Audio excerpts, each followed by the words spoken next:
Hello दोस्तों, नमस्कार, good afternoon.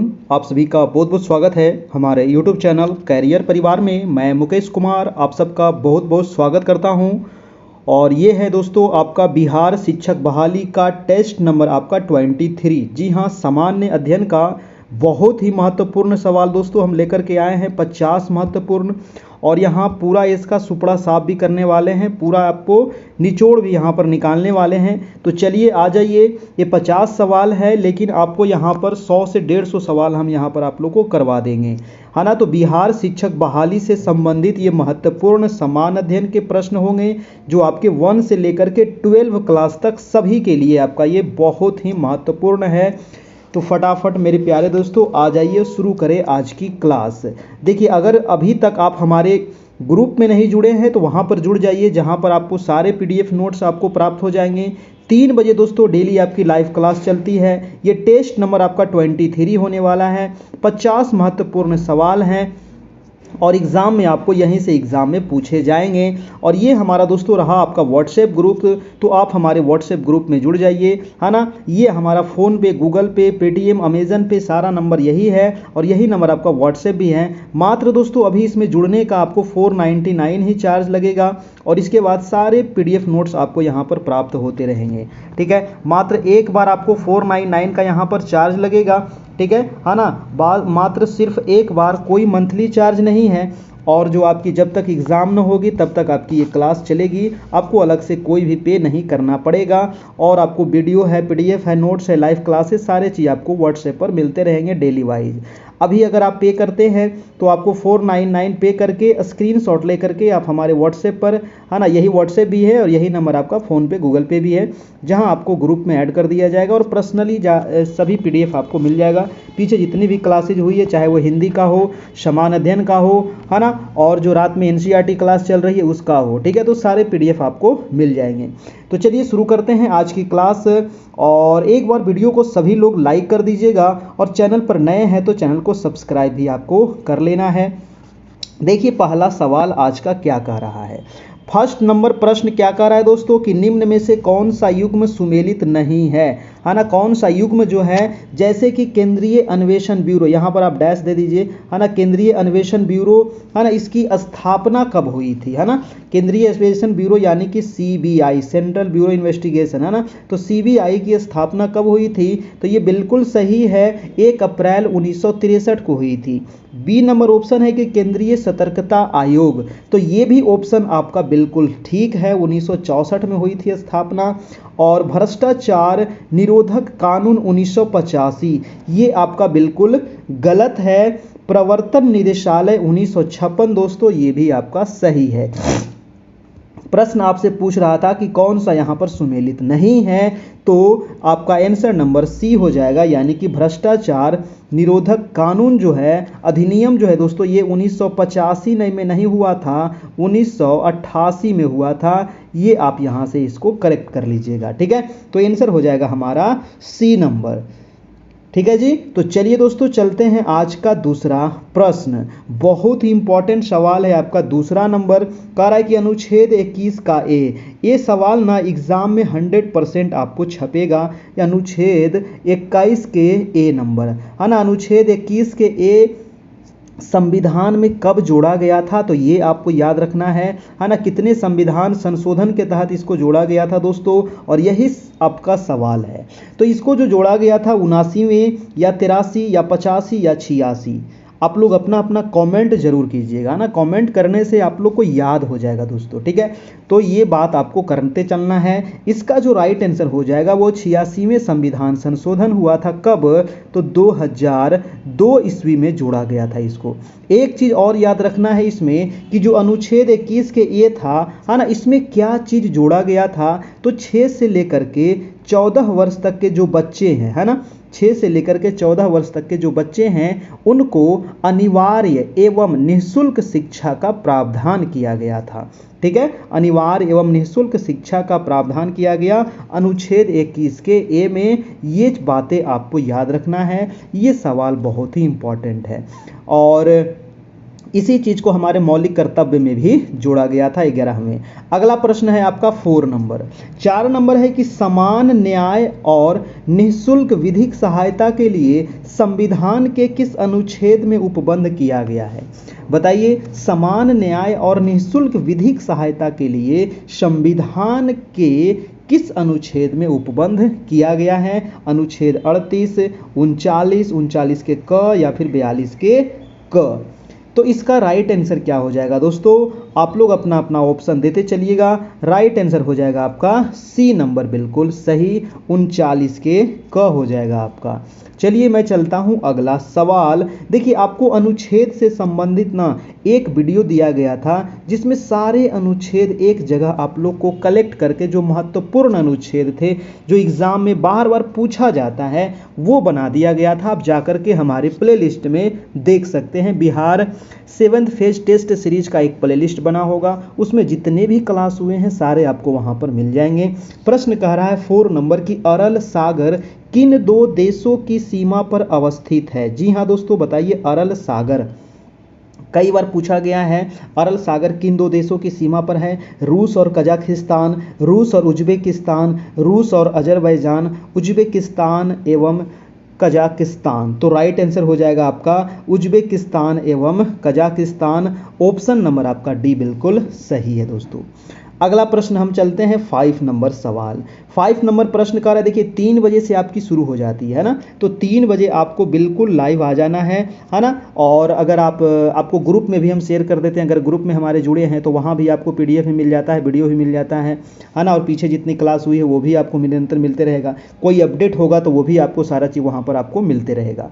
प्रश्न है 5 नंबर की भारत की जलवायु कोपेन वर्गीकरण के अनुसार किस प्रकार के जलवायु का प्रतिनिधित्व करती है?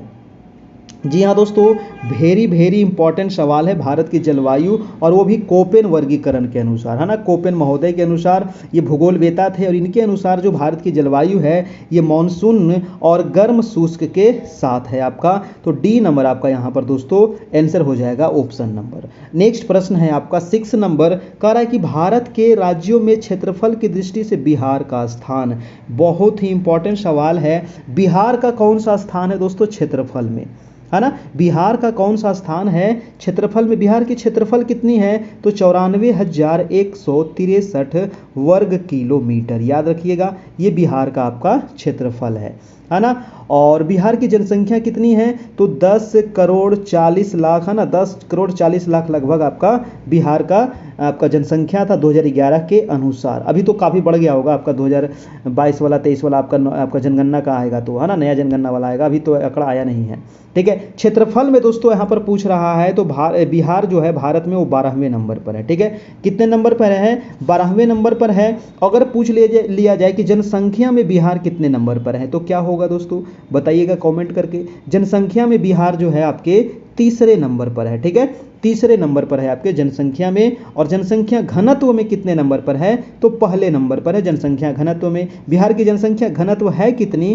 तो 1106 व्यक्ति प्रति वर्ग किलोमीटर है आपकी बिहार की जनसंख्या घनत्व। और लिंगानुपात कितना है बिहार का? तो 918 है आपका बिहार का लिंगानुपात। भारत का लिंगानुपात 943 है आपका भारत का लिंगानुपात। याद रखिएगा। देखिए सारे चीज़ हम रिवीजन करते चलते हैं ताकि आपका रिवीजन होते रहेगा ना, आपको याद हो जाएगा, है ना। ये सवाल आपको बार बार पूछा जाता है, ठीक है। चलिए अगला प्रश्न हम चलते हैं 7 नंबर। 7 नंबर सवाल का आ रहा है कि असम कितने राज्यों एवं कितने देशों के साथ सीमा साझा करती है? बहुत ही इंपॉर्टेंट सवाल है दोस्तों असम के बारे में। और मैं यहाँ पर थोड़ा सा आप लोग को बताने वाला हूँ कि असम जो है ये कितने राज्यों के साथ सीमा साझा करती है। बताइएगा आप लोग अपना अपना कमेंट करके, है ना। तो ये देखिए आपका भारत का मानचित्र मैं थोड़ा सा आपको यहाँ पर ड्रॉ करके भी दिखा देता हूँ ताकि आपको समझ में आ सके, है ना, कि असम जो है वो कितने राज्यों के साथ सीमा साझा करती है। ये देखिए आपका रहा भारत का मानचित्र भाई साहब, ठीक है। और असम के बारे में हमसे पूछ रहा है तो चलिए हम दिखाते हैं असम को। ये राज्य है दोस्तों, यहाँ पर असम आपको मिलेगा। असम वैसा राज्य है ना, आपको पता होगा ये जो नॉर्थ ईस्ट के राज्य है ना, नॉर्थ ईस्ट में टोटल कितने आते हैं राज्य? तो 7 सिस्टर आते हैं ना, इसको 7 सिस्टर कहा जाता है, यानी कि इसमें 7 राज्य आते हैं। और असम दोस्तों नॉर्थ ईस्ट में असम भी आता है। और असम ऐसा राज्य है कि 7 जो 7 सिस्टर है, वो जो असम है ये सभी से सीमा साझा करती है ना। असम दोस्तों सभी से सीमा साझा करती है, यानी कि असम तो एक है ही, इसके अलावे 6 राज्य से ये सीमा साझा करती है। तो 6 राज्य हो गया आपका, और एक हो गया असम, यानी कि 7 राज्य से ये सीमा साझा करती है। और कितने देश के साथ सीमा साझा करती है ये भी आपको बताना है, ठीक है ना। तो कितने देशों के साथ सीमा साझा करती है, तो ये हो जाएगा आपका 2 देश। कौन कौन से देश हो जाएंगे 2 देश, तो देखिए एक तो हो जाएगा बांग्लादेश, है ना, एक हो जाएगा आपका, देखिए मैं फिर से यहाँ पर दिखा देता हूँ थोड़ा सा, एक हो जाएगा आपका बांग्लादेश, ठीक है। एक देखिए नीचे है दोस्तों बांग्लादेश, है ना, ये वाला जो दिख रहा है ना ये है आपका बांग्लादेश, ठीक है, ये है आपका बांग्लादेश। और आपका पूछ रहा है, और ऊपर जो ये वाला जो दिख रहा है ना ये वाला हो जाएगा आपका भूटान, है ना, ये है आपका देश भूटान देश। तो भूटान और बांग्लादेश से ये सीमा साझा करता है। तो 2 देश हो गया और 7 राज्य हो गया, याद रखिएगा दोस्तों, ठीक है। चलिए अगला प्रश्न चलते हैं आपका। सुबनसिरी प्रश्न कह रहा है कि सुबनसिरी एवं धनसिरी नदियां किस राज्य में प्रवाहित होती है ना। यहाँ पर देखिए एक चीज़ और मैं बता दूं कि असम जो है ना, एक तो असम आपका हो गया, है ना, तो कितने राज्य के साथ, तो आपका एक आपका वेस्ट बंगाल भी इसमें आ जाएगा, है ना, एक वेस्ट बंगाल हो जाएगा। और मैं राज्य के नाम भी लिख देता हूँ यहाँ पर ताकि आपको दिक्कत ना हो, वेस्ट बंगाल, और एक आपका मेघालय हो जाएगा, है ना, मैं 7 राज्य का नाम लिख देता हूँ, वेस्ट बंगाल, मेघालय हो जाएगा, आपका त्रिपुरा हो जाएगा, है ना, त्रिपुरा के अलावे मिजोरम हो जाएगा, ठीक है, मिजोरम के अलावे हो जाएगा आपका मणिपुर हो जाएगा, ठीक है, मणिपुर के अलावे आपका नागालैंड हो जाएगा, ठीक है, याद कर लीजिएगा, नागालैंड के अलावे आपका अरुणाचल प्रदेश हो जाएगा। तो ये 7 राज्य हो गए ना, 1 2 3 4 5 6 और 7। तो इतने राज्य साझा करती है दोस्तों किससे, तो आपका असम राज्य से। और 2 देश कौन कौन से थे, तो एक बांग्लादेश और एक आपका भूटान। तो भारत के जितने भी जैसे कि देश हैं पड़ोसी, मैं इसके बारे में कई बार बता चुका हूं आप लोग को, है ना, तो वो वाला वीडियो आप जरूर देख लीजिएगा, एनसीईआरटी वाला, है ना, एनसीईआरटी में काफ़ी अच्छे तरीके से समझाया गया था, है ना, जैसे कि पाकिस्तान कितने राज्यों से बना रही है, कितने देश के साथ सीमा साझा हो रहा है ना, हमारा बिहार कितने राज्यों के साथ बन रहा है, ये आपको पता होना चाहिए, है ना, पूरा मानचित्र आपके दिमाग में होना चाहिए। और यहाँ से सवाल पूछा जाएगा आपको बीपीएससी में, है ना, घुमा घुमा के आपको मारेगा वो, समझ रहे हैं ना, हाँ, उठा उठा पटकेगा, तो ध्यान रखिएगा ये सब चीज़। अगला प्रश्न है आपका 8 नंबर, कह रहा है कि सुबनसिरी एवं धनसिरी नदियां जो है वो किस राज्य में प्रवाहित होती है। देखिए सुबनसिरी और धनसिरी जो ये नदियां हैं दोस्तों, आपका ये जो है ना ये असम में प्रवाहित होती है, ठीक है, असम राज्य में प्रवाहित होती है। और ये किसकी सहायक नदी है, ये क्वेश्चन कई बार एग्जाम में पूछा गया है। तो ये दोस्तों है आपका ब्रह्मपुत्र, है ना, ब्रह्मपुत्र की ये सहायक नदी है सुबनसिरी और धनसिरी। आंसर हो जाएगा आपका, आंसर नंबर ए हो जाएगा, यानी कि ये असम राज्य में प्रवाहित होती है और ब्रह्मपुत्र की ये सहायक नदी है, ठीक है। सहायक नदी किसे कहते हैं तो आपको पता होगा, जैसे कि ये बड़ी नदी बह रही है ब्रह्मपुत्र नदी, इसमें छोटी छोटी नदियां आकर के मिल जाती है और यही छोटी नदी को कहते हैं सहायक नदी। अगला प्रश्न है आपका 9 नंबर, कह रहा है कि जल प्रदूषण निवारण एवं नियंत्रण अधिनियम कब पारित किया गया था ना। जल प्रदूषण निवारण एवं नियंत्रण अधिनियम कब पारित किया गया था, 1972, 74, 77 या फिर 2019। देखिए दोस्तों, जल प्रदूषण निवारण नियंत्रण, आप लोग अपना अपना कमेंट फटाफट करते चलिएगा ना। इसका आंसर क्या होगा बताइए, इसका आंसर हो जाएगा आपका बी नंबर, राइट आंसर, 1974 में, 1974 ईस्वी में। अगला जो सवाल है ये बहुत ही महत्वपूर्ण है करेंट अफेयर को लेकर के, है ना। करेंट अफेयर ये सवाल आपको एग्जाम में पूछ सकता है नीरज चोपड़ा के बारे में, है ना। नीरज चोपड़ा का संबंध किससे है।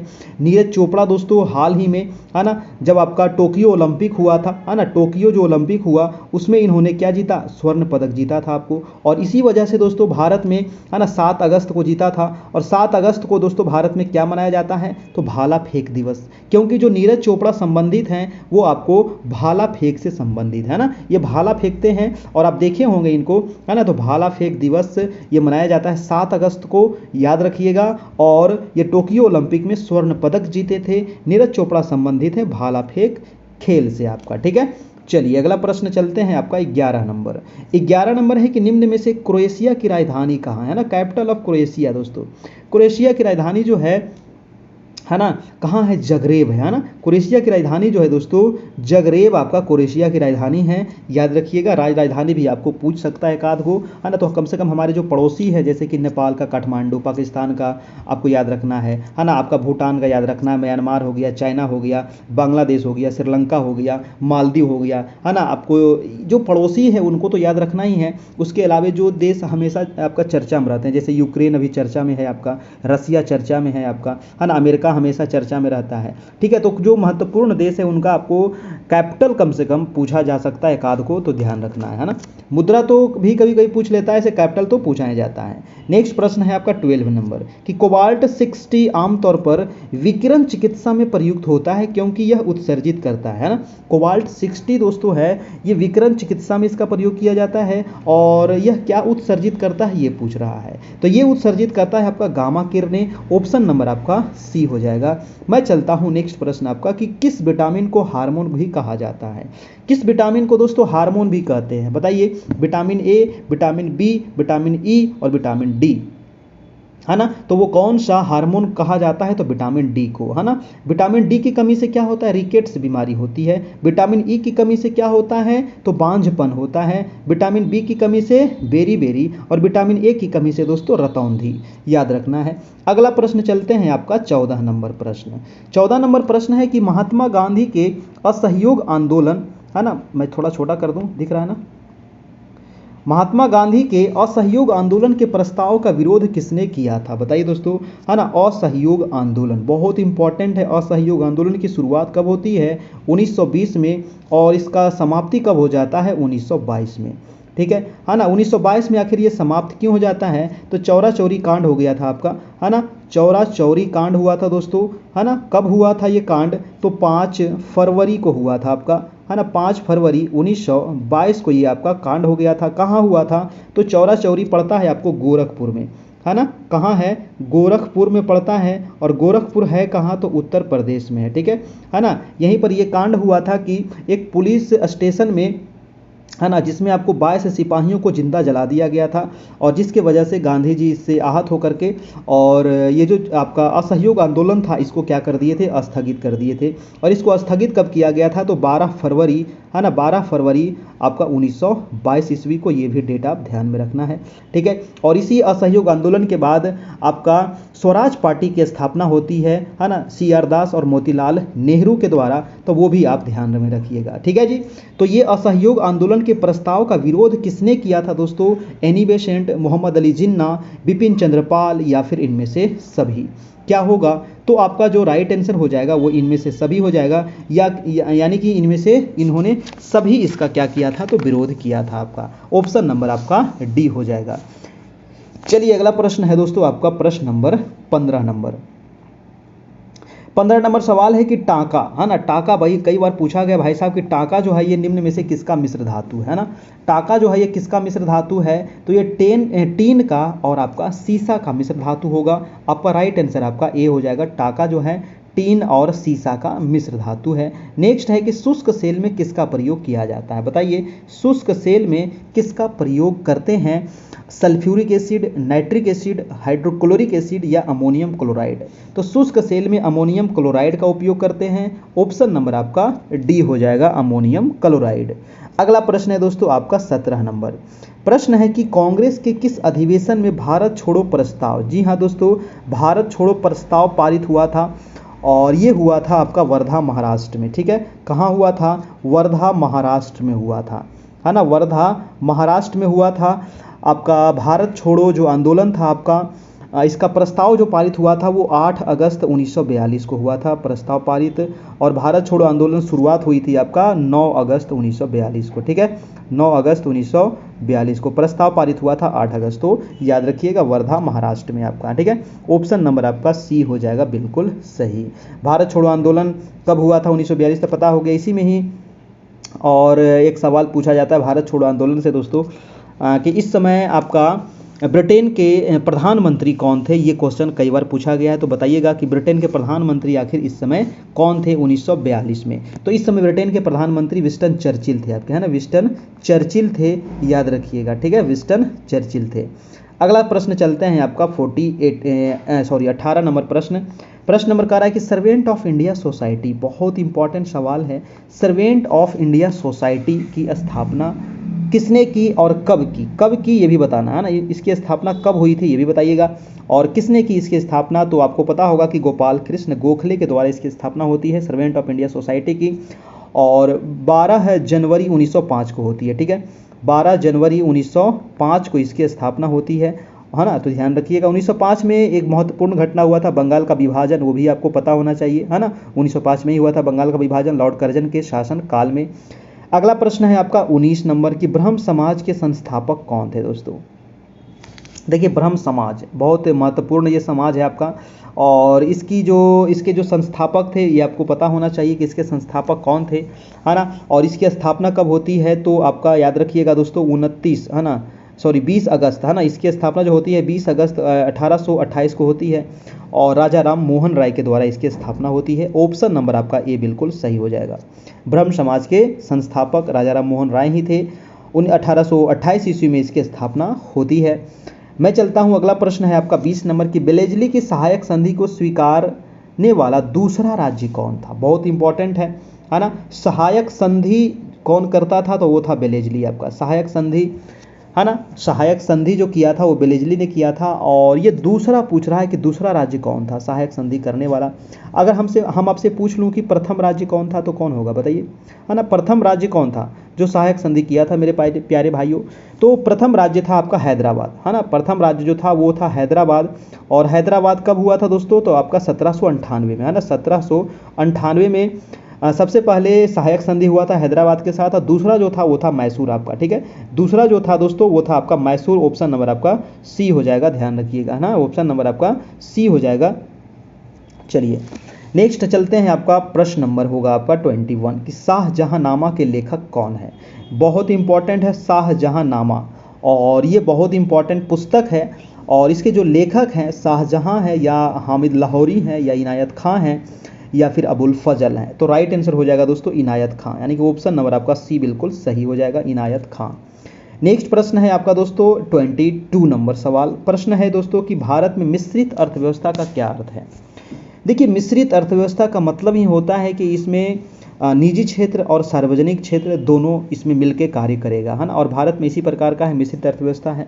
ठीक है, तो मिश्रित अर्थव्यवस्था का मतलब ही होता है कि राष्ट्रीय अर्थव्यवस्था में सार्वजनिक क्षेत्र के साथ साथ निजी क्षेत्र का विद्यमान होना, यानी कि ऑप्शन नंबर ए आपका बिल्कुल यहाँ पर सही हो जाएगा, है ना। सार्वजनिक क्षेत्र यानी कि गवर्नमेंट सेक्टर के साथ साथ जो प्राइवेट सेक्टर है ये मिलकर के कार्य करेगा।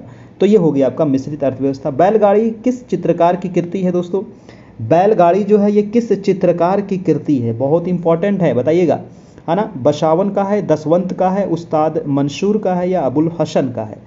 तो बैलगाड़ी जो है ये अबुल हसन का है मेरे प्यारे दोस्तों। ऑप्शन नंबर हो जाएगा आपका डी नंबर। और देखिए वीडियो अच्छा लग रहा हो ना तो एक लाइक जरूर कर देना है। चैनल पर नए होंगे तो सब्सक्राइब कर लेना। देखिए आप सभी के लिए इतने सारे क्वेश्चन तैयार करके लाना, मेहनत करना किस लिए किया जा रहा है, ताकि आप कुछ नंबर गेन कर सके और आप एग्ज़ाम में पास कर सके। और भगवान से यही विनती है कि सभी लोग जितने भी वीडियो को देख रहे हैं, जितने लोग भी देख रहे हैं, सबका रिजल्ट हो जाए बीपीएससी में, और आप लोग एक अच्छे शिक्षक बने और आप स्कूल में जा कर के बच्चों को पढ़ाएं।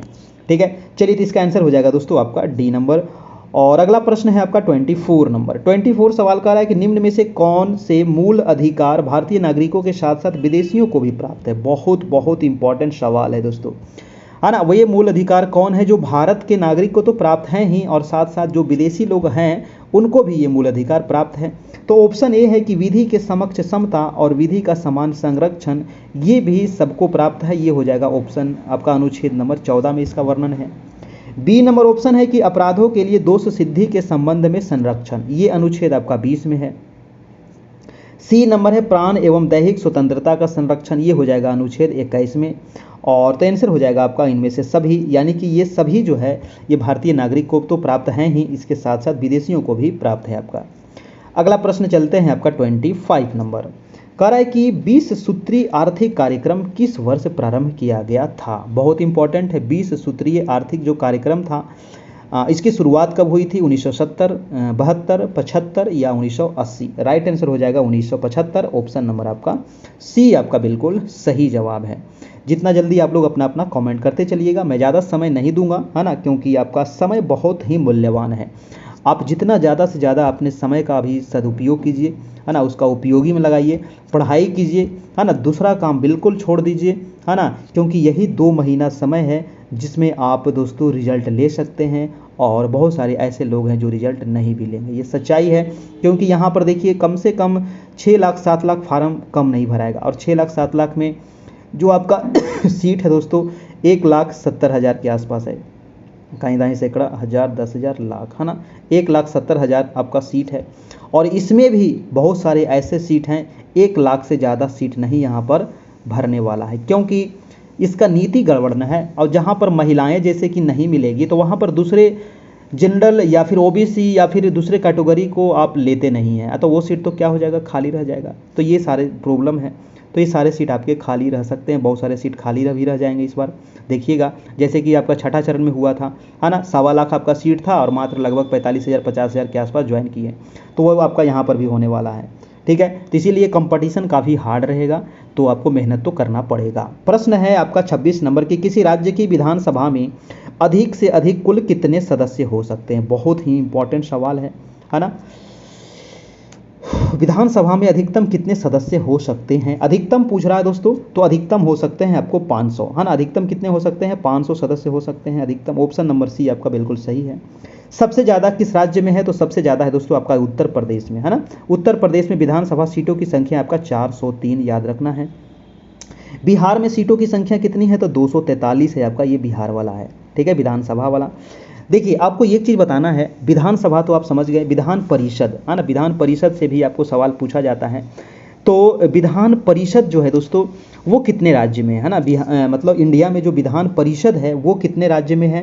विधान परिषद को कहा जाता है उच्च सदन, आपको पता होगा, और विधानसभा को कहा जाता है निम्न सदन। जैसे कि केंद्र में कैसे होता है, राज्यसभा को उच्च सदन और लोकसभा को निम्न सदन कहा जाता है, उसी तरह राज्य में भी होता है। जो विधान परिषद जहाँ होते हैं उसको उच्च सदन कहते हैं और विधानसभा को निम्न सदन कहते हैं। तो उच्च सदन मतलब कि कितने राज्य में है, यानी कि विधान परिषद कितने राज्य में है? तो अभी 6 राज्य में है ना। ये 6 राज्य कौन कौन से हैं आपको पता होना चाहिए। जैसे कि एक तो आपका बिहार में है ही, है ना, बिहार में भी विधान परिषद है, और बिहार विधान परिषद के सीटों की संख्या कितनी है? तो 75 है, ये आपको पता होना चाहिए। ठीक है, 75 सीट है। तो बिहार में हो गया, एक आपका यूपी में हो गया, है ना, एक आपका महाराष्ट्र हो गया। ठीक है दोस्तों, एक आपका महाराष्ट्र हो गया, एक आपका तेलंगाना हो गया, है ना, एक आपका तेलंगाना हो गया। ठीक है, एक आपका आंध्र प्रदेश हो गया और एक आपका कर्नाटक हो गया। तो इतने जो 6 राज्य मैंने अभी आपको लिखाया, यही 6 राज्य में क्या है? तो विधान परिषद अभी है, याद रखिएगा वर्तमान में, है ना। और बिहार विधान परिषद की सीटों की संख्या कितनी है? 75 है, ध्यान रखिएगा। चलिए तो अगला प्रश्न चलते हैं, आपका प्रश्न नंबर है 27 नंबर। कह रहा है कि राष्ट्रपति पर महाभियोग के संदर्भ में निम्न में से कौन सा कथन सही नहीं है? नहीं है ये पूछ रहा है आपको, नहीं है ला, नहीं वाला जो सवाल होता है ना, तो चारों ऑप्शन आपको पढ़ना पड़ेगा, अच्छे से कॉन्सेप्ट निकालना पड़ेगा, तब जाकर के इसको आप टिक करना है।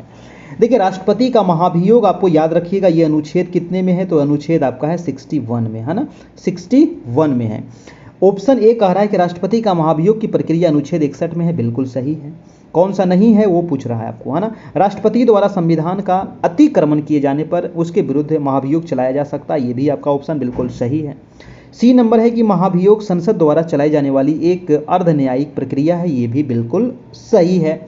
डी नंबर है कि महाभियोग का प्रस्ताव केवल लोकसभा में प्रस्तुत किया जाता है, तो भाई साहब ये बिल्कुल गलत है ना। महाभियोग का जो प्रस्ताव है ना, ये किसी भी सदन में पेश किया जा सकता है, चाहे वो राज्यसभा हो या लोकसभा हो, है ना, कहीं भी कर सकते हैं। ऐसा नहीं है कि केवल लोकसभा में ही करेंगे। तो डी नंबर ऑप्शन हमारा क्या है? गलत है। ऑप्शन नंबर हमारा आंसर क्या हो जाएगा दोस्तों? डी नंबर आपका बिल्कुल सही हो जाएगा।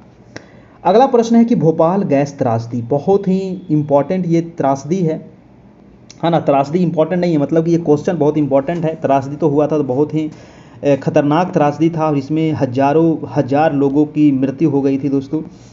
तो ये भोपाल गैस जो त्रासदी हुआ था आपका, हुआ था कब हुआ था? याद रखिएगा 3 दिसंबर, है ना, 1984 को हुआ था। ठीक है, 3 दिसंबर 1984 को ये घटना होती है। और इसमें कौन सी गैस का रिसाव हुआ था, तो मिथाइल आइसोसाइनेट है ना, मिथाइल आइसोसाइनेट। तो ऑप्शन नंबर ए आपका बिल्कुल यहाँ पर सही हो जाएगा। एक सवाल यहाँ से और पूछा जाता है कि वो कौन सी कंपनी थी जिसमें ये भोपाल गैस जो रिसाव हुआ था, वो कौन सी कंपनी थी। तो उस कंपनी का नाम था यूनियन कार्बाइड है ना, याद रखिएगा, यूनियन कार्बाइड कंपनी है ना, ये भी आपको पूछा जाता है, यूनियन कार्बाइड कंपनी। इसी कंपनी में दोस्तों मिथाइल आइसोसाइनेट गैस का रिसाव होने की वजह से रातों रात हजार लोगों की मृत्यु हो गई थी, भोपाल में हुआ था ये। अगला प्रश्न है आपका 29 नंबर, कह रहा है कि निम्न में से कौन सी यांत्रिक तरंगे हैं दोस्तों, कौन सी यांत्रिक तरंगे हैं, रेडियो तरंगे, एक्स तरंगे, आपका प्रकाश तरंगे, या फिर ध्वनि तरंगे। ध्वनि तरंगे जो है दोस्तों ये यांत्रिक तरंगे होती है, ऑप्शन नंबर आपका डी हो जाएगा बिल्कुल सही।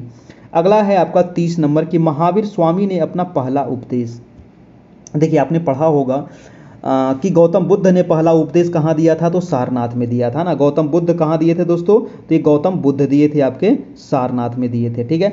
और लेकिन महावीर जो थे आपके, जो जैन धर्म के 24वें तीर्थंकर थे है ना, अंतिम तीर्थंकर थे, जैन धर्म के वास्तविक संस्थापक थे, और इन्होंने दोस्तों जैन धर्म का पहला उपदेश जो दिया था वो दिया था आपका राजगृह में, ठीक है, याद रखिएगा राजगृह में दिए थे। और राजगृह में एक पहाड़ है दोस्तों, विपुलोचन पहाड़ है ना, और इसी पहाड़ पर इन्होंने दिया था।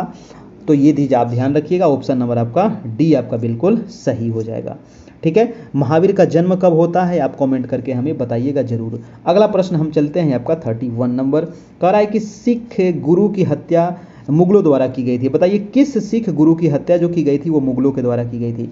तो देखिए सिखों में अभी टोटल 10 गुरु हैं, है ना, टोटल कितने गुरु हैं सिख के, तो टोटल 10 गुरु हैं सिखों के, है ना, याद रखिएगा। सबसे पहला कौन थे, तो गुरु नानक थे, सबसे इंपॉर्टेंट आपको पूछा जाता है ना। और यहाँ पर सवाल जो है कि वो कौन से गुरु थे जिनको मुगलों के द्वारा हत्या कर दिया गया था दोस्तों। तो वैसे आपके कितने गुरु थे, तो वैसे आपके 2 गुरु थे, है ना, 2 गुरु थे जिनको मुगलों द्वारा हत्या कर दिया गया था। एक थे आपके दोस्तों गुरु तेग बहादुर, और एक थे आपके गुरु अर्जुन देव। गुरु तेग बहादुर जो थे ये आपके 9वें गुरु थे, है ना, 9वें गुरु थे। और गुरु अर्जुन देव जो थे ये दोस्तों आपके 5वें गुरु थे, है ना। ये दोनों की हत्या की गई थी किसके द्वारा, ये भी आपको याद रखिएगा। तो गुरु तेग बहादुर की जो हत्या की गई थी ये आपको की गई थी औरंगजेब के द्वारा, ठीक है, औरंगजेब के द्वारा इनकी हत्या की गई थी। और आपकी गुरु अर्जुन देव की हत्या दोस्तों की गई थी जहांगीर के द्वारा, ठीक है। तो ये आप ध्यान में रखना है ना, कि इनकी की हत्या कौन किया था, किनकी हत्या हुई थी। तो गुरु तेग बहादुर जो 9वें थे, और गुरु अर्जुन देव आपके 5वें थे। बिहार में किस गुरु की हत्या मतलब कि जन्म हुआ था, तो बिहार में जो जन्म हुआ था दोस्तों 10वें गुरु जो थे गुरु गोविंद सिंह, है ना। खालसा पंथ की भी स्थापना उन्होंने ही किए थे, गुरु गोविंद सिंह ही, और पटना सिटी में उनका जन्म हुआ है, आप देखें भी होंगे गुरुद्वारा जाकर के। अगला प्रश्न है आपका 32 नंबर, 32 सवाल है कि बौद्ध धर्म एवं जैन धर्म में किस विषय पर अंतर है दोस्तों। बहुत ही इंपॉर्टेंट सवाल है कि बौद्ध धर्म और जो जैन धर्म है दोनों में कौन सा ऐसा विषय है जिसमें अंतर है, आत्मा में, कर्म में, मोक्ष में, या फिर पुनर्जन्म में। आंसर हो जाएगा दोस्तों आत्मा, आपका ऑप्शन नंबर ए आपका बिल्कुल सही हो जाएगा। अगला प्रश्न हम चलते हैं आपका 33 नंबर सवाल। 33 नंबर है कि वर्ष 1927 की बटलर कमेटी का उद्देश्य क्या था ना। बटलर कमेटी का गठन हुआ आपका 1927 में, तो इसका उद्देश्य क्या था दोस्तों। आप 4 ऑप्शन पढ़िए और इसका फटाफट जवाब दीजिए। इसका जो उद्देश्य क्या था, मैं थोड़ा सा ऑप्शन आपको दिखा दूं, बटलर कमेटी का क्या उद्देश्य था बताइए, है ना। तो इसका जो राइट आंसर हो जाएगा वो डी नंबर हो जाएगा कि अंग्रेजी सरकार एवं देसी राज्यों के बीच संबंध को सुधारना था बटलर कमेटी का उद्देश्य आपका, ठीक है। तो इसका आंसर हो जाएगा आपका डी नंबर। अगला प्रश्न चलते हैं कि मानव का हृदय कितने भागों में विभाजित होता है। देखिए मानव का जो हृदय होता है ये कितने चैम्बर होते हैं, ये भी सवाल पूछा जाता है, कितने चैम्बर होते हैं। तो आप पढ़े होंगे कि टोटल इसमें 4 चैम्बर होते हैं ना, टोटल 4 चैम्बर होते हैं। ऑप्शन नंबर डी आपका बिल्कुल सही हो जाएगा। और मानव का हृदय जो है 1 मिनट में कितनी बार धड़कता है ना, 1 मिनट में कितनी बार धड़कता है आपको पता होगा। तो 1 मिनट में दोस्तों 72 बार धड़कता है मानव का हृदय, है ना। आप चेक करके देख लीजिएगा, और बहुत सारे लोग चेक भी करना शुरू कर दिए हैं। प्रश्न नंबर है 35 नंबर कि चिपको आंदोलन, जी हाँ, चिपको आंदोलन के जन्मदाता के रूप में किसे जाना जाता है ना। चिपको आंदोलन, देखिए चिपको आंदोलन जो था ना, ये हुआ था दोस्तों आपका 1973 में हुआ था। कब हुआ था? 1973 ईस्वी में हुआ था। कहाँ हुआ था? तो उत्तराखंड में हुआ था, है ना। उत्तराखंड के किस जिला में हुआ था? तो चमोली जिला में हुआ था आपका, ठीक है। उत्तराखंड के चमोली डिस्ट्रिक्ट में आपका ये हुआ था। किसने किया था दोस्तों? तो सुंदरलाल बहुगुणा जी के द्वारा किया गया था। इसमें था आपको पेड़ों को बचाने से संबंधित था, आपका वनों की रक्षा से संबंधित था। तो ये पेड़ में जाकर के लिपट गए थे और ये आंदोलन चलाए थे कि पेड़ को नहीं काटना है, ठीक है ना। तो बहुत सारे लोगों की हत्याएं भी हो गई थी उस टाइम पर, है ना। 1973 पर सुंदरलाल बहुगुणा चिपको आंदोलन के जन्मदाता थे, याद रखना है आपको। अगला प्रश्न हम चलते हैं आपका 36 नंबर प्रश्न है कि हड़प्पा कालीन किस स्थल को खेल का मैदान मिला है ना। हड़प्पा कालीन किस स्थल से खेल का मैदान मिला है दोस्तों, है ना। हड़प्पा कालीन वो कौन सा स्थल है जहां से खेल का मैदान मिला है? वो है आपका धौलावीरा। और धौलावीरा है कहाँ? तो ये पड़ता है आपको गुजरात में, है ना। कहाँ है? तो गुजरात में है। आंसर नंबर आपका सी हो जाएगा। अगला प्रश्न है आपका 37 कि वायु का तापमान कम होने पर सापेक्ष आर्द्रता पर क्या प्रभाव पड़ता है। देखिए वायु का टेम्परेचर अगर कम है तो सापेक्ष आर्द्रता क्या होगा? बढ़ जाएगा, है ना। क्या होगा? बढ़ जाएगा आपका सापेक्ष आर्द्रता। ऑप्शन नंबर आपका ए आपका बिल्कुल सही हो जाएगा, ठीक है। ऑप्शन नंबर ए हो जाएगा। अगला प्रश्न चलते हैं आपका 38 नंबर। 38 प्रश्न कह रहा है कि ध्वनि का एक महत्वपूर्ण अभिलक्षण है जो निर्भर करता है। जी हाँ, तो ध्वनि का एक महत्वपूर्ण जो अभिलक्षण है दोस्तों, है ना, अभिलक्षण तत्व है, अभिलक्षण तत्व नहीं, यहाँ पर देखिए गलत चीज लिखा गया है। ध्वनि का एक महत्वपूर्ण अभिलक्षण तारत्व है ना, तारत्व है ना, या फिर इसी को पिच कहा जाता है, ठीक है। तो ये किस पर निर्भर करता है? जो तारत्व दोस्तों ये किस पर निर्भर करता है? तो ये आवृत्ति पर निर्भर करता है ना। किस पर? आवृत्ति पर निर्भर करता है। ऑप्शन नंबर आपका बी हो जाएगा बिल्कुल सही जवाब। अगला प्रश्न है आपका 39 नंबर, इसका आप लोग जवाब दीजिए।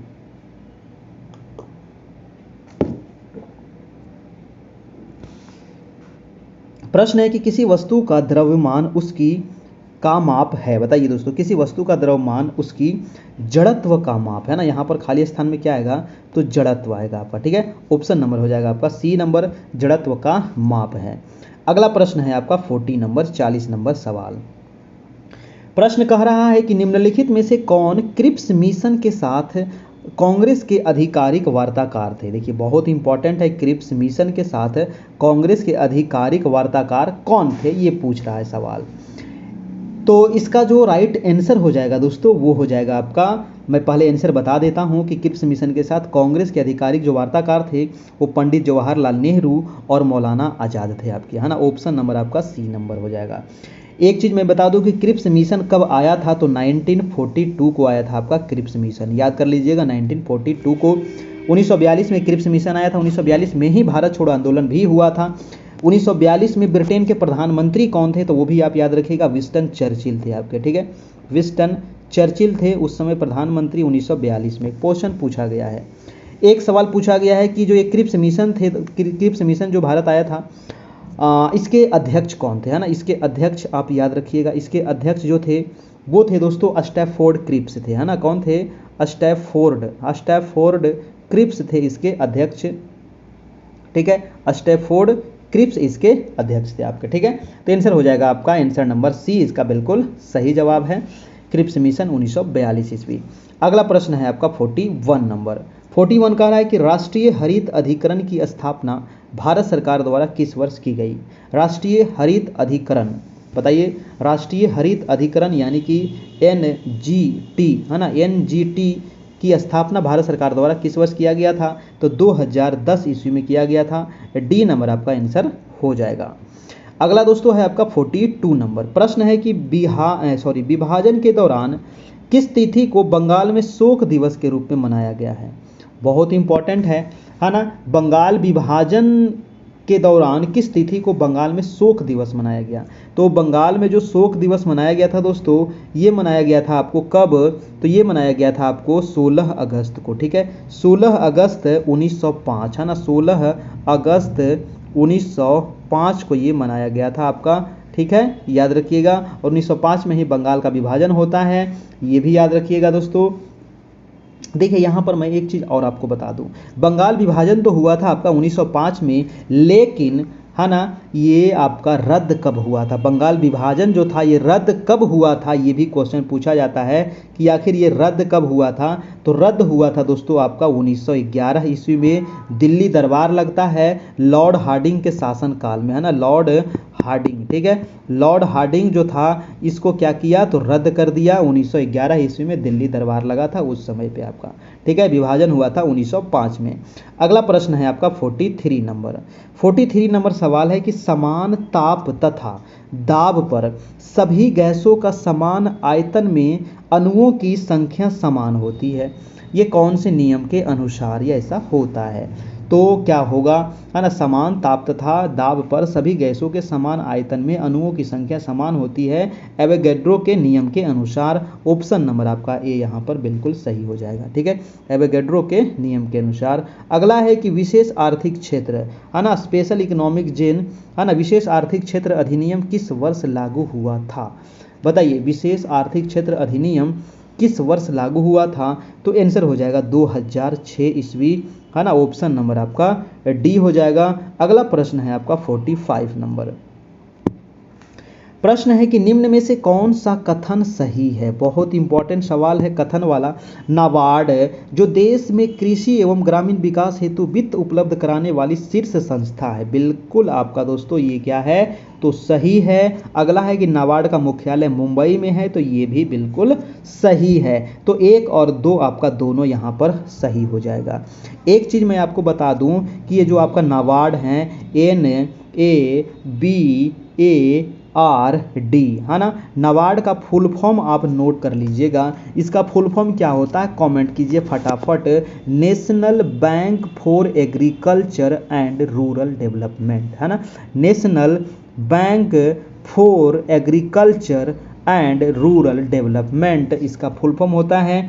और दोस्तों इसकी स्थापना आप याद रखिएगा, है ना, कि इसकी स्थापना कब होती है, कई बार पूछा गया है। तो 12 जुलाई, है ना, 12 जुलाई 1982 को इसकी स्थापना होती है। ये भी आप याद रखिएगा। इसका मुख्यालय मुंबई में है, ये भी आप याद रखिएगा। अगला प्रश्न है आपका 46 नंबर। प्रश्न है कि संविधान की व्याख्या से संबंधित सभी विवाद सर्वोच्च न्यायालय के पास लाए जा सकते हैं। यह अधिकार सर्वोच्च न्यायालय के किस अधिकार के अंतर्गत आता है? जी हाँ, तो संविधान की व्याख्या से संबंधित जितने भी विवाद होंगे वो कहाँ निपटारा होगा, तो सर्वोच्च न्यायालय में होगा। और यह जो अधिकार है सर्वोच्च न्यायालय को, ये कैसा अधिकार है दोस्तों, ये क्वेश्चन पूछा गया है ना। ये परामर्शदात्री क्षेत्राधिकार है या फिर पहला है प्रारंभिक क्षेत्राधिकार है, या परामर्शदात्री क्षेत्राधिकार है, या अपीलीय क्षेत्राधिकार है, या पर्यवेक्षक क्षेत्राधिकार है। तो ये जो आता है दोस्तों, ये अपीलीय क्षेत्राधिकार के अंतर्गत आता है। ऑप्शन नंबर आपका सी हो जाएगा। सर्वोच्च न्यायालय अनुच्छेद कितने में है, तो कमेंट कीजिए तो आप लोग, है ना। तो मैंने कई बार बताया 1-2 का 4, है ना, 1-2 का 4 में है आपका सर्वोच्च न्यायालय। आपका उच्च न्यायालय दोस्तों अनुच्छेद कितने में है ना, तो उच्च न्यायालय अनुच्छेद कितने में है, तो 214, है ना, 214 में है आपका उच्च न्यायालय, याद रखिएगा। चलिए अगला प्रश्न है आपका 47 नंबर। दुलहस्ती परियोजना किस नदी पर है? बहुत इंपॉर्टेंट सवाल है। दुलहस्ती, है ना, दुल्हन हस्ती नहीं, दुलहस्ती है। तो दुलहस्ती जो परियोजना है दोस्तों, ये किस नदी पर है, ये बताइएगा। तो राइट आंसर जो हो जाएगा, दुलहस्ती परियोजना चिनाब नदी पर है। ऑप्शन नंबर हो जाएगा आपका दुलहस्ती परियोजना बी नंबर, है ना, चिनाब नदी पर है आपका, ठीक है जी। चलिए एक चीज मैं आपसे पूछता हूँ, गांधी सागर परियोजना, है ना, गांधी सागर परियोजना जो है ये आपका किस नदी पर है? तो गांधी सागर हो जाएगा आपका चिनाब नदी पर, ठीक है, गांधी सागर चंबल नदी दोस्तों, चिनाब नहीं, चंबल नदी, है ना, चंबल हो जाएगा, गांधी सागर हो जाएगा आपका चंबल नदी, याद रखिएगा। और एक है आपका उकाई परियोजना, है ना, एक पूछा जाता है उकाई परियोजना किस नदी पर है दोस्तों? तो उकाई परियोजना हो जाएगा आपका ताप्ती नदी पर, ठीक है, ताप्ती नदी हो जाएगा उकाई परियोजना। एक है आपको तवा परियोजना भी आपको पूछा जाता है, तवा परियोजना, तो तवा परियोजना है तवा नदी पर, है ना, तवा नदी पर है आपका, याद रखिएगा। कुछ कुछ परियोजनाएं आपको पूछा जाता है। मैं चलता हूं, अगला प्रश्न है आपका 48 नंबर। प्रश्न है कि गारो पहाड़ियाँ, जी हाँ, मैंने कई बार बताया हूँ गारो आपको, है ना, गारो के बारे में, खासी के बारे में, है ना, जयंतिया के बारे में। तो ये गारो खासी जयंतिया जो पहाड़ी है ना, ये पूछ रहा है कि किस राज्य में है, तो राइट आंसर हो जाएगा आपका मेघालय में है। ठीक है, गारो पहाड़ियाँ कहाँ है दोस्तों, तो मेघालय में है, याद रखिएगा, है ना। एक पूछा जाता है कि मीरी की पहाड़ियाँ कहाँ हैं, है ना, मीरी की पहाड़ियाँ कहाँ हैं, तो मीरी हो जाएगा आपका कहाँ पे, अरुणाचल प्रदेश में। ठीक है, मीरी की पहाड़ी है आपका अरुणाचल प्रदेश में। एक पूछा जाता है पंचम मलाई, है ना, पंचम मलाई। ठीक है, तो पंचम मलाई की पहाड़ी कहाँ है दोस्तों, है ना, पंचम पंचम नहीं, पंचई मलाई, है ना, पंचई, हाँ पंचई, ठीक है। पंचई मलाई की पहाड़ी जो है ये कहाँ पड़ता है, तो ये है आपको तमिलनाडु में। कई बार पूछा गया, तमिलनाडु में है दोस्तों। ठीक है, और एक पहाड़ी और पूछा जाता है जैसे डालमा, है ना, बहुत पहाड़ी है ना, एक डालमा पहाड़ी कहाँ है दोस्तों, तो डालमा कहाँ हो जाएगा आपका, डालमा हो जाएगा झारखंड में। ठीक है, झारखंड में हो जाएगा आपका। ठीक है, इसके अलावा जैसे पूछ सकता है नीलगिरी की पहाड़ी, तो नीलगिरी की पहाड़ी कहाँ है आपको, तमिलनाडु, है ना, कर्नाटक और केरल में फैला हुआ है, पूर्वी घाट पश्चिमी घाट से जोड़ता है आपका। ठीक है जी, चलिए दोस्तों, तो चलते हैं अगला प्रश्न आपका 49 नंबर। और देखिए वीडियो अच्छा लग रहा हो तो एक लाइक जरूर कर दीजिएगा, है ना, बहुत मेहनत लगता है बनाने में, पढ़ाने में, है ना, सारा चीज़ मटेरियल तैयार करने में, आप सभी के लिए इतनी मेहनत करते हैं, तो बस आपसे एक उम्मीद करते हैं कि आप लाइक कर दीजिए। अभी तक ग्रुप में नहीं जुड़े तो ग्रुप में जुड़ जाइए, मात्र अभी 499 का ही चार्ज है, कोई ज़्यादा चार्ज नहीं है। ठीक है, इतना तो आप एक दिन में उड़ा देते हैं ऐसे ही हवा में, है ना, तो आराम से यहाँ पर तैयारी कर सकते हैं और रिजल्ट अपना ले सकते हैं जी। ठीक है, तो यहाँ पर सारे PDF नोट्स आपको मिलेंगे। हमारा नंबर जो है 78 57 82 43 10 दोस्तों, ये हमारा व्हाट्सएप नंबर है, और यही नंबर हमारा फ़ोन पे गूगल पे भी है। ठीक है ना, तो इसी नंबर पे आपको पे करके इसी नंबर व्हाट्सएप पर आपको सारे स्क्रीनशॉट भेज दीजिएगा पेमेंट वाला, ताकि वहाँ पर आपको ग्रुप में जोड़ा जा सके और सारे मटेरियल भी आपको प्रोवाइड कराया जा सके। ठीक है, चलिए, तो अगला प्रश्न जो था वो प्रश्न है कि हैजा बीमारी किस जीवाणु के वजह से होता है, बताइए। हैजा जो बीमारी है, जो रोग है, ये किस जीवाणु से होता है, तो दो चार मैं और आपको यहाँ पर बता दूंगा। जो हैजा होता है वो होता है आपको विब्रियो कॉलेरी के वजह से, है ना, विब्रियो कॉलेरी के वजह से होता है। इसका आंसर जो हो जाएगा आपका C नंबर हो जाएगा। क्षय रोग आप सुने होंगे, क्षय रोग यानी कि टीबी, है ना, टीबी जो होता है दोस्तों ये किस जीवाणु के वजह से होता है, बताइएगा। तो टीबी जो होता है वो किस जीवाणु के वजह से होता है, तो नोट कर लेना है, माइक्रोबैक्टीरियम ट्यूबरकुलोसिस से होता है ना। टीबी किससे होता है, तो माइक्रोबैक्टीरियम ट्यूबरकुलोसिस से होता है टीबी, याद रखिएगा, है ना। चलिए, निमोनिया जो होता है दोस्तों वो किससे होता है आपका, है ना, निमोनिया जो होता है वो होता है डिप्लोकोकस न्यूमोनी से होता है। ठीक है, ये भी आप याद रखिएगा। एक टिटनेस जो बीमारी होता है, सुने होंगे, तो टिटनेस जो होता है ये होता है दोस्तों कौन से जीवाणु से, तो क्लोस्ट्रीडियम टिटेनी से होता है। ठीक है, चलिए जी, अगला प्रश्न चलते हैं, और आज का लास्ट प्रश्न है, तो अंत भला भाई साहब तो सब भला हो जाएगा। इसका सवाल का जवाब सही दीजिएगा। लार का पीएच मान आपसे पूछ रहा है ना, पीएच वैल्यू कितना होता है ना। पीएच वैल्यू दोस्तों अगर 7 से ज़्यादा है तो इसको कहेंगे क्षारीय, और 7 से कम है तो इसको कहते हैं अम्लीय, ये तो आपको पता होगा, है ना। तो लार जो है होता है मनुष्यों का, इसका पीएच वैल्यू होता है 6.5 आपका। ठीक है, 6.5 ऑप्शन नंबर आपका ए यहाँ पर बिल्कुल सही हो जाएगा। ठीक है, दूध का पीएच मान कितना होता है, तो दूध का होता है 6 होता है। मूत्र का पीएच मान कितना होता है, तो इसका भी 6 होता है, याद रखना है। ठीक है, तो ये रहा आज का क्लास। अगर आपको अच्छा लगा हो तो बस एक लाइक कर देना है। चैनल पर नए हैं दोस्तों तो सब्सक्राइब भी कर लीजिएगा। 3 बजे से आपकी डेली टेस्ट चलती है। आज था टेस्ट नंबर 22, समान अध्ययन के महत्वपूर्ण 50 सवाल। ठीक है, चलिए तो आज इतना ही रहने देते हैं, फिर मिलेंगे हम अगले क्लास में। तब तक आप लोग खुश रहिए, मस्त रहिए, तैयारी करते रहिए। किसी प्रकार का कोई समस्या हो तो नीचे कमेंट बॉक्स में छाप दीजिए, उस समस्या का निवारण किया जाएगा, है कि नहीं। और इसका PDF भी आप लोग को ग्रुप में आज डाल दिया जाएगा, और कल वाला भी डाल दिया गया था, रात में हुआ था। आज देखिए रात में 9 बजे से आपकी हिस्ट्री की क्लास होगी, है ना, 9 PM से आज आपकी हिस्ट्री वाली क्लास होगी। ठीक है, हिस्ट्री की क्लास होगी दोस्तों 9 PM से। ठीक है, तो ध्यान रखिएगा, क्लास 7 का होगा आपका। ठीक है, क्लास 7 का चैप्टर नंबर, है ना, चैप्टर नंबर आपका 3 और 4 हम कोशिश करेंगे आज करवा दें आपका, ठीक है। 1 2 आप लोग का हो गया है, 3 4 हम कोशिश करेंगे हो जाएगा आपका, ठीक है जी। तो ये नंबर है जहां आप हमारे यहाँ ग्रुप में जुड़ सकते हैं। ये फ़ोन पे गूगल पे नंबर है, मात्र आपको एक बार चार्ज लगेगा 499 का। जितने भी हमारे प्रधान शिक्षक में जुड़े थे और अगर वो चाहते हैं राज्यकर्मी बन जाए, तो राज्यकर्मी बनने के लिए आपको है ना फिर से तैयारी करना होगा, और तैयारी करने के लिए आपको ग्रुप में जुड़ना होगा, जहां आपको 499 का चार्ज लगेगा।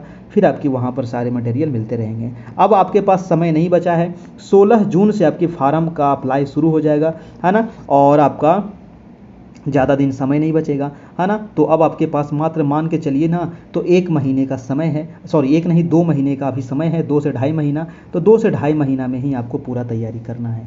एग्ज़ाम का डेट भी आपका आ ही गया है, तो मान के चलिए कि उसी डेट में एग्ज़ाम होगा आपका। बीपीएससी जल्दी एग्ज़ाम डेट नहीं बढ़ता है ना, और जिस अनुसार से सरकार चल रही है तो एग्ज़ाम आपका 100% हो ही जाएगा, है ना। तो एग्ज़ाम का डेट था आपका 19, 20 और 26 और 27 अगस्त, ठीक है। ये डेट है आपका एग्ज़ाम का आपका, यानी कि 2.5 महीना आपके पास समय है।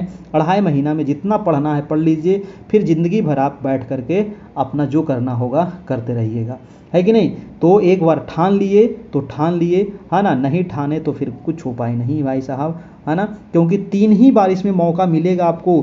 3 बार अगर टीचर बने तो आप टीचर बन पाइएगा ज़िंदगी में, अन्यथा फिर टीचर ज़िंदगी में नहीं बन पाइएगा। फिर बीएड आपका बेकार हो जाएगा, भुंजा फाँकिएगा बीएड का डिग्री लेकर के, है ना, सीटेट का डिग्री लेकर के। 3 ही बार यहाँ पर आपको मौका दिया गया है, और ये थोड़ा सा दयनीय स्थिति है, ऐसा नहीं होना चाहिए। बीपीएससी यूपीएससी आपका दोस्तों 7-7 बार मौका देता है, और ये मात्र शिक्षक बनने के लिए 3 बार मौका, ये बहुत ही गलत बात है। अब देखिए जो भी होगा, हमें तो तैयारी करना है, फर्स्ट बार में ही नौकरी लेना है कि नहीं, ये ठान लेना है। फर्स्ट बार में ही हमको उखाड़ के फेंक देना है इसको, समझ गए। तो एकदम आप लगे रहिए। थैंक यू, फिर मिलते हैं हम नेक्स्ट क्लास में। जो भी आपका अपडेट होगा, जो भी आपका सवाल होगा, आप बता दीजिएगा कमेंट बॉक्स में, हम उसको देख लेंगे और उसका जवाब आप लोग को दे देंगे। तो फिर मिलते हैं रात में, तब तक के लिए गुड बाय, टेक केयर, धन्यवाद।